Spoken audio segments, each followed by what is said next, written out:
አስደሳች የፋኖ ዜናዎች አሉን።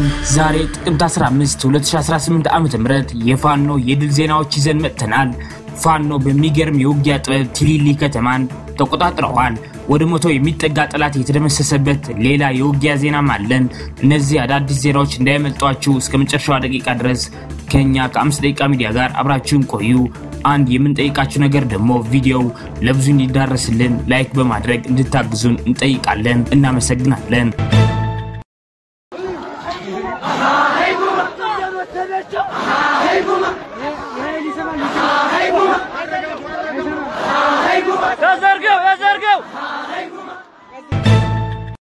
ሰበር ዜና ጤና ይስጥልን ውድ የ5 ደቂቃ ሚዲያ ተከታታዮች፣ የዕለቱ አዳዲስ የፋኖ ትግሎችና አንኳር ነጥቦች በዚች በ5 ደቂቃ ጊዜ ውስጥ አጠር አድርገን ልናቀርብላችሁ መጥተናል። በቅድሚያ አርዕስተ ዜናዎች እናስደምጣችሁ። ፋኖ ስልታዊ ስበት በማድረግ የጠላትን ሰራዊት ሐሙሲት በሚባል ቦታ ላይ ደምስሰዋል። ዝርዝር አለን ታደምጡታላችሁ። የጠላት ኃይል ሲቪል በመልበስ የህዝብ ተሽከርካሪን በመጠቀም ፋኖን ለመደምሰስ ያቀደው እቅድ በኪሳራ ታጅቦ ተጠናቀዋል። ዝርዝር አለን ታደምጡታላችሁ። ከባህር ዳር በቅርብ ርቀት ላይ በተደረገው ውጊያ ወደ 100 የሚጠጉ የአገዛዝ ሰራዊቶች ተደምስሰዋል። ይህንን ዜና በአራተኛው መረጃችን እናስደምጣችኋለን። አብራችሁን ቆዩ። ፋኖ ለ3 ሰዓታት በቆየው ውጊያ ቲሊሊ ከተማን ተቆጣጥረዋል። በሶስተኛው ዜናችን እናስደምጣችኋለን። አብራችሁን ቆዩ። የአማራ ህዝባዊ ትግሉን የምትደግፉ ውድ አድማጭ ተመልካቾቻችን ቪዲዮውን ላይክ፣ ቻናሉን ሰብስክራይብ እንዲሁም በኮሜንት ድል ለአማራ ጀግኖች እያላችሁ ለህዝብ ብለው ጫካ ለገቡ አርበኞች እንድታበረታቱ ዘንድ በአክብሮት እንጠይቃለን። እናመሰግናለን። በቀጥታ ወደ መረጃዎች አለፍኩኝ። እስከ መጨረሻው ድረስ ከኛ ጋር ቆዩ። ጽናት ክፍለ ጦር የፋሽስቱን ሰራዊት ዶጋመድ በማድረግ ታላቅ ድል አስመዘገቡ። በእብሪትና ትዊት ተሞልቶ የመጣው የሽመልስ አብዲሳ ጭራቅ ሰራዊት በደላንታ ወረዳ ፀሐይ መውጫ ልዩ ስሙ ሐሙሲት በሚባል ቦታ ላይ እምሽክ ተደርጎ ተበልተዋል። ስልታዊ ስበት በማድረግ የጠላትን ሰራዊት ወደ ሞት ምድብ ስቦ በማስገባት ለወሬ ነጋሪ ሳይተርፉ ተሸኝተዋል። ከ9 ሰዓት ተኩል እስከ 12 ሰዓት ተኩል ድረስ ጦርነቱ የዘለቀ ነበር። በርካታ ሙትና ቁስለኛ ያስተናገደው የሽመልስ አብዲሳ ሰራዊት የሞራል ውድቀት የቁስ ክስረትን አስተናግደዋል። አገዛዙ ክፉኛ የቆሰለውን ሰራዊትን በፓትሮል ወደ ወገል ጤና ጣቢያ ያጓዘ አምሽተዋል። ድሉ እየቀጠለ ነው። ዝርዝሩን እንመለስበታለን። መዳረሻው ድልና ነጻነት የሆነው የአማራ ህዝብ የሉና ተጋድሎ ተጠናክሮ ይቀጥላል። ወደ ሁለተኛው ዜናችን አልፈናል። የቲሊሊ ከተማን መቆጣጠርና 100 የሚያክሉ ሰራዊቶች መደምሰስን በሶስተኛና በአራተኛ ዜናችን እናስደምጣችኋለን። አብራችሁን ቆዩ። ከጠዋት 12 ሰዓት ገደማ ከአዲስ ዘመን ተነስቶ አርኖ ጋርኖ ከተማ ላይ የፋናዬ ውቤ ክፍለ ጦር አባላት ላይ ጥቃት ለማድረስ የህዝብ ተሽከርካሪን ተጠቅሞ የመጣን የጠላት ኃይል አይቀጡ ቅጣት በመጣት አሳፍረው ወደ መጣበት እንዲመለስ አድርገዋል። እንደደረሰም የጨበጣ ተኩስ የከፈተ ሲሆን ጠላት መምጣቱን መረጃ የደረሳቸው ፋኖዎች በጨበጣ ውጊያው ከ4 በላይ የጠላት አሽከሮቻቸውን እስከ ወዲያኛው እንዲወገዱ አድርገዋል። ሰሞኑን የጠላት ኃይል ሲቪል በመልበስ የህዝብ ተሽከርካሪን በመጠቀም ከአዲስ ዘመን እስከ እንፍራዝ ማክሰኝት ድረስ የተንቀሳቀሰ መሰሎት የሚታወቅ ሲሆን ዛሬም ይህን ቴክኒክ ተጠቅሞ ፋኖን ለመማረክና ለመደምሰስ የነደፈው እቅድ በኪሳራ ታጅቦ ተጠናቀዋል። አፋብሃ ምዕራብ አማራ ቀጠና ቴዎድሮስ እዝ ጎጃም አገው ምድር ክፍለ ጦር ቲሊሊ ከተማን በሚገርም ጥበብ ተቆጣጥረዋል። የአገው ምድር ድሮኖች ቲሊሊ ዘንገና ብርጌድ፣ ጊዮን ብርጌድ፣ ቀኛዝማች ስሜን ደስታ እንጅባራ ብርጌድ፣ ቢትወደድ መንገሻ ጀንበሬ ብርጌድ፣ 10 አለቃ ኤፍሬም አጥናፉ ብርጌድና ቡያ ሻለቃ በተሳተፉበት ውጊያ የጠላትን ኃይል ብትንቱንን በማውጣት ከፍተኛ ሰብአዊና ቁሳዊ ኪሳራ አድርሰዋል። በመሸጉበት የቲሊሊ አንደኛ ደረጃ ህብረት ትምህርት ቤት ካምፕ ላይ በሞርተር ሲደበድብ ካምፑን ለቀው በመሮጥ እንደቀበሮ በማሱት ጉድጓድ ውስጥ ተቀብረው ህይወታቸውን ሲያተርፉ ከመሃል ከተማ እስከ ጅባይታ በተዘረጋው የእጅ በእጅ ውጊያ ጠላት ላይ ከፍተኛ ምት በማሳረፍ ቅስሙን መስበር ተችለዋል። ይህንንም ተከትሎ ከእንጅባራ እየተገተለተለ የመጣው ኃይል ሽፋን ሆኖ ሊያተርፍ ቢሞክርም ቺማ ስላሴ ተብለው ከሚጠራው አካባቢ ሲረግፍ አርፍደዋል። ለ3 ሰዓታት በዘለቀው አብደ ውጊያ ከ20 በላይ ዙፋን ጠባቂ ሰራዊት ተወግዶ ቁጥሩ በውል ያልታወቀ ኃይል ቁስለኛ ሆነዋል። ይህ ጅማሬ ነው። ለማይቀረው ጦርነት መስፈንጠሪያ የሚሆን ድል ተመዝግበዋል። ፋኖ ወደ 100 የሚጠጉ የአገዛዝ ሰራዊትን ደምስሰዋል። የአማራ ፋኖ ብሔራዊ ኃይል ምስራቅ አማራ ቀጠና ቴዎድሮስ ዕዝ 5ኛ ክፍለ ጦር የባህር ዳር ብርጌድና የጣናው መብረቅ ብርጌድ በጥምረት ከባህር ዳር ከተማ በቅርብ ርቀት በዳህነ ማርያም ቀበሌ ልዩ ስሟ ቋሪት አምባ በተባለች ጎጥ ላይ ያገዛዙን ወንበር አስጠባቂ ኃይል ከጠዋቱ 2 ሰዓት ተኩል ጀምሮ እስከ 9 ሰዓት ድረስ ጠላትን ያዝረከረኩ ሲወቅጡት የዋሉ ሲሆን ወደ 100 የሚጠጉ ሙትና ቁስለኛ በማድረግ ውጤታማ የሆነ ስራ ተሰርተዋል።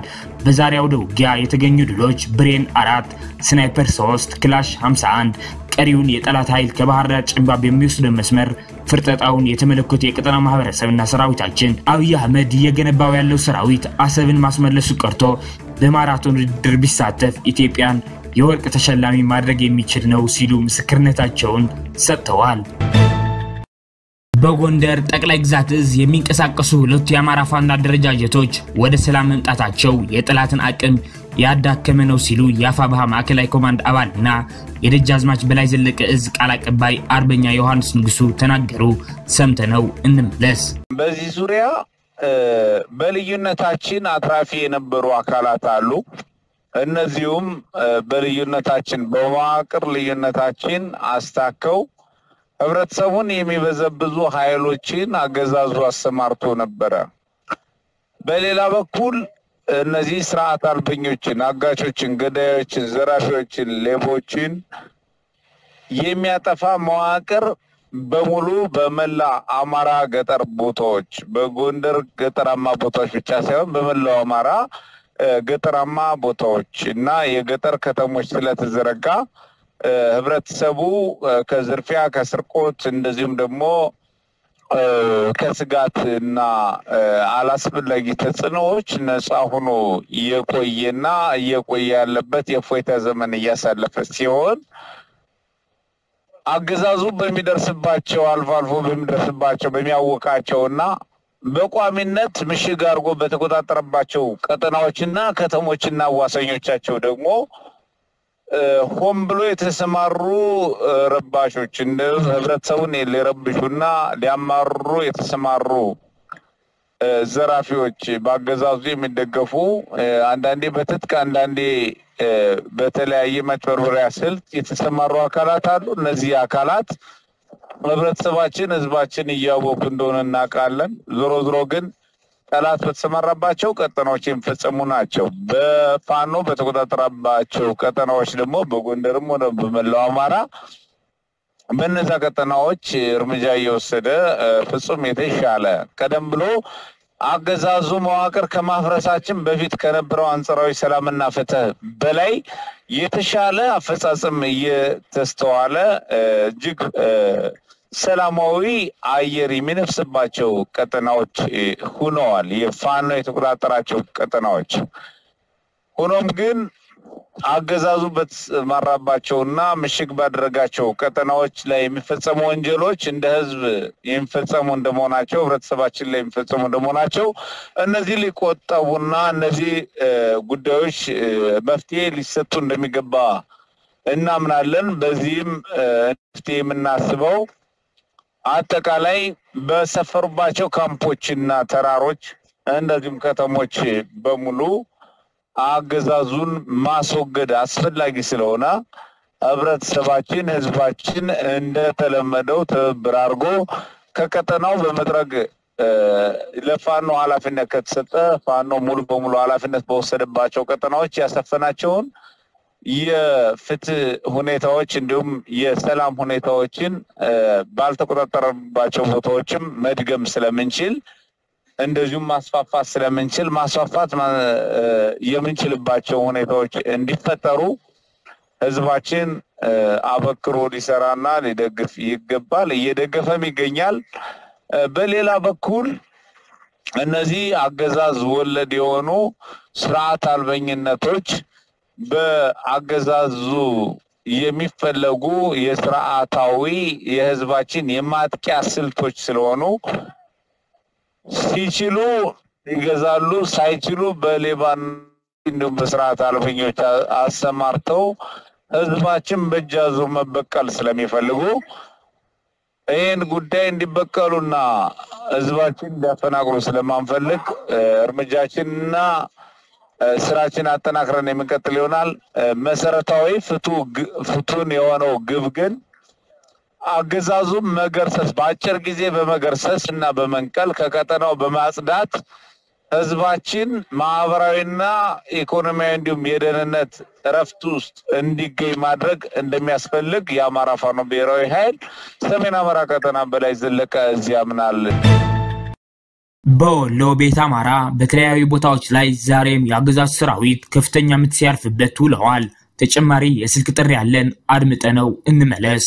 ሰላም ጤና ይስጥልን እንደምን ዋላችሁ። ወደ ዕለቱ የግንባር መረጃዎቻችን እናልፋለን።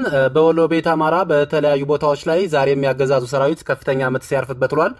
በራያ ቆቦ ተኩለሽና አካባቢው በርካታ የብልጽግና ጦር የተደመሰሰ ሲሆን በርካታ ተተኳሽ ማግኘታቸውን የአፋባሃ ምስራቅ አማራ ቀጠና ሚኒሊክዝ አስታውቋል።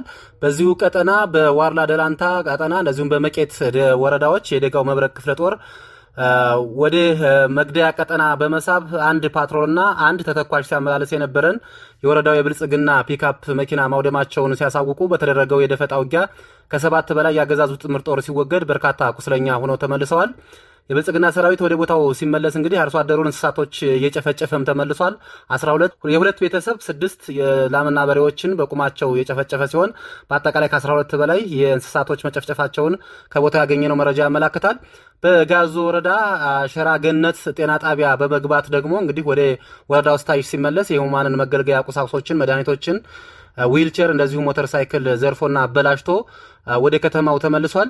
በተመሳሳይ በጊራና በጃራ በኒኒበር እና እንደዚሁም በመርሳ ጮቢ አካባቢ የባለሽርጡ ክፍለ ጦር ከፍተኛ ድል ማስመዝገባቸውን አሳውቀዋል። በተመሳሳይ በጎጃም ቀጠና በአሁኑ ሰዓት በባህር ዳር ዙሪያን ጨምሮ በርካታ ቦታዎች ላይ ከአገዛዙ ሰራዊት ጋር ውጊያ የተደረጉ ይገኛሉ። ባህር ዳር ከተማ ውስጥም የተለያዩ ፍንዳታዎች እንዳሉ ከአካባቢው ያገኘነው መረጃ ያመለክታል። አድማጭ ተመልካቾቻችን ለሰዓቱ የነበሩን የ5 ደቂቃ ዜናዎች እነዚህን ይመስላሉ። በቀጣይ የምንሰራቸው ዜናዎች እንዲደርሷችሁ ቻናሉን ሰብስክራይብ በማድረግ እንዲሁም የደወል ምልክቷን በማብራት ቤተሰብ እንዲሆኑ እንጠይቃለን። እናመሰግናለን።